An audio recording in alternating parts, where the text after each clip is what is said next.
Over the years on this channel, I've talked about various openings and variations, all of which are covered in checkers literature. There have been a number of viewers who have decided to pursue a more serious study of this game and have taken a look at some of the books I've recommended. However, reading published play isn't necessarily intuitive, so I'm going to go through some openings in 3 major publications which can hopefully serve as a guide for you and your own studying going forward. First things first, memorizing and mastering numerical notation is critical to understanding published play. I put a numbered board on the screen so you can follow along. Let's start with Lee's Guide, one of the most important books in checkers history and one I always recommend to beginners or anyone looking to start learning published play for the first time. All the unrestricted openings are covered in this book, and in this example we have the Old 14th opening. In Lee's Guide, the text line in the trunk is written top to bottom, not left to right. The trunk is the main line of play within a specific opening, and the branches of the trunk are the variations of the main line. So let's play this out. We have 11-15, 23-19, 8-11, 22-17, and 4-8 with a small letter A next to it. In Lee's Guide, you will find small letters and numbers throughout the book. The small letters notate a description or history of the move or a short alternative line, usually not important enough to warrant its own variation. In this case, you can see this note A talks about the history of the opening and how it was named. After 4-8, we come to the next move, 17-13, with a number 10 next to it. The 10 signifies variation 10. So instead of 17-13, there is another main line of play. We find that line by turning a couple pages until we get to variation 10.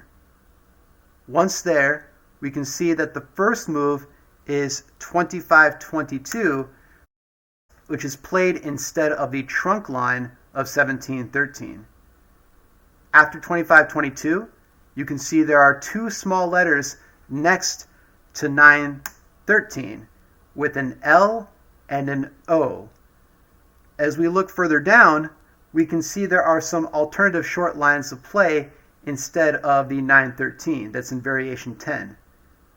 In note L, we can see 15-18 is played, and in note O, we can see that 9-14 is played next.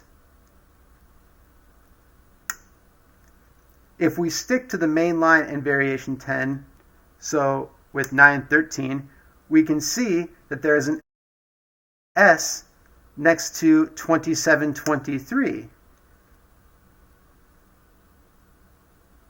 Under note S, we can see that instead of 27-23, 17-14, followed by the capture of 10-17, 19-10, and 7-14. And it says to see Black Doctor variation 9 at the third move. So if we want to see this continuation, we need to go to the Black Doctor opening in Lee's Guide, find variation 9, and go to the third move, which is 27-23. From there, we can continue with the play given. This is an example of why mastering transpositions is one of the keys to having success in checkers. Next up, we have Richard Fortman's Basic Checkers, another must-have book for any checkers enthusiast. Fortman is a masterful annotator whose writing style makes it easy to memorize and master moves and strategies. His lines of play are written left to right, and he incorporates both capital and lowercase letters along with numerical variations. You can see there is a capital letter next to nearly every move. The capital letter typically provides the reader with the Y behind each move, something that was typically lacking in books published previously. And it's for this reason why Fortman's books are so appealing. As we play out this opening, 10:15, 23:18, 12:16, and 26:23, we can see there is a letter B and variation 1. B talks about the 26:23 as listed in the trunk, and also about the 21:17 line, which we can find in variation 1.